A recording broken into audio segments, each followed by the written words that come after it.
Back in January and February, we started to understand that this virus was going to be more serious than what we originally thought.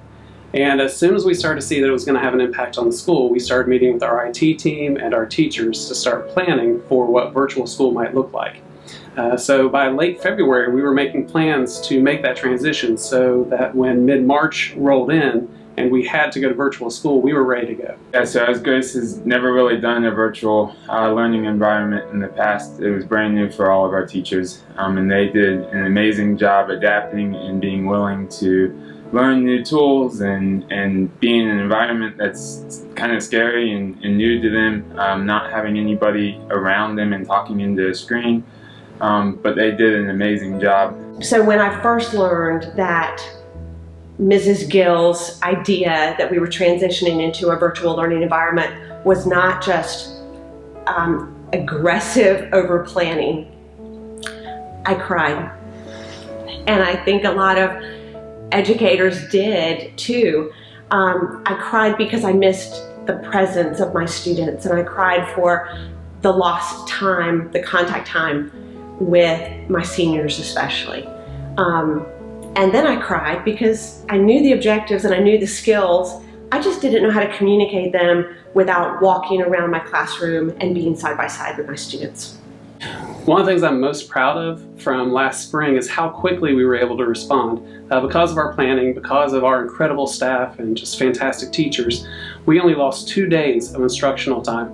And our students were able to get that real life live teaching without much of a pause. Our teachers were brand new to this environment. They had never, worked in a virtual environment before, and so they did an amazing job kind of getting up to speed, learning new tools, new techniques to be able to teach our students in this new environment. And they did it with a joyful heart, and they did it with a sense of compassion for our students and willingness to do anything and everything to help them. As we got ready to go into the virtual environment, I'm so thankful that Mr. Bradley and Mrs. Gill and Dr. Morris all helped us forecast what was coming. So we met on a Wednesday, the beginning of March. We thought that it was unheard of. We thought we were kind of making hurricane preparations and being very conservative. But we met in departments, and each department isolated the most essential skills and objectives to cover for our final quarter. That was really helpful to be able to feed off each other and see what we needed to do and also see what best practices were. I was most surprised as we went into virtual learning how much I would not be able to reproduce what I had already done in the past. What I did in the past worked well, but I had to do something different. And Grace offered for any teacher available or interested to take a class with our Certifying Independent Schools Association. And I participated in that class this summer. The title of the class was Reimagining Education. And one of the terms they coined was, we were in triage last spring. We all were doing the best that we could, and we were still trying to find the way to bring quality education to our learners. But looking ahead in the fall, as we were facing this new model of hybrid education, we couldn't just rely on our triage methods. We had to reimagine education, and we had to make changes. Those changes have been difficult to think through how to make my virtual students at home have the same quality experience, but in a different method as my seated students. When we started the 2019-2020 school year, we had no idea that we were going to have a pandemic that we had to budget for and account for. By the grace of God, last year we had our greatest annual fund response from our families that we've ever had. So that when it came to this summer, planning for this current school year, we were able to use those annual fund resources to do things like get the temperature scanners, get the dividers for the classrooms, all kinds of different things that we could use in order to make this a safe environment for our students to come back to. When we look back on the past year, it's evident we had no idea what was in store for us, but God had a plan.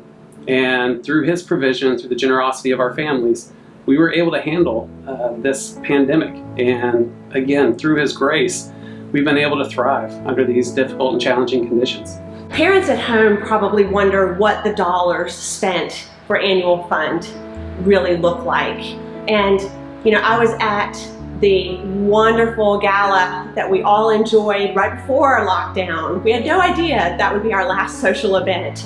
But my husband and I enjoyed that night. We enjoyed seeing faces. And I wish that each parent could see every day what I see in the classroom.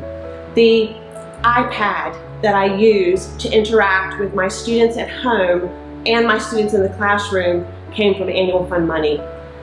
The swivel device, which allows that iPad to follow me and track my movements through the classroom and amplify my voice, came from annual fund money. I hear on the news daily that educators don't feel safe. And I'm so thankful that part of our annual fund money has provided extra cleaning supplies and extra attention to cleaning throughout the day. I feel safe here. I believe my students feel safe here. And when I hear my seniors especially pray every day, thank you, Lord, for letting us be here, I'm thankful that our annual fund budget has been generous and it has been sufficient to get us to this place this year that we need to be. Thank you for giving to the Grace Annual Fund. The extraordinary generosity of our community enables us to sustain and expand on our important mission to spiritually and academically equip, challenge, and inspire our students to impact their world for Christ. All families, all in.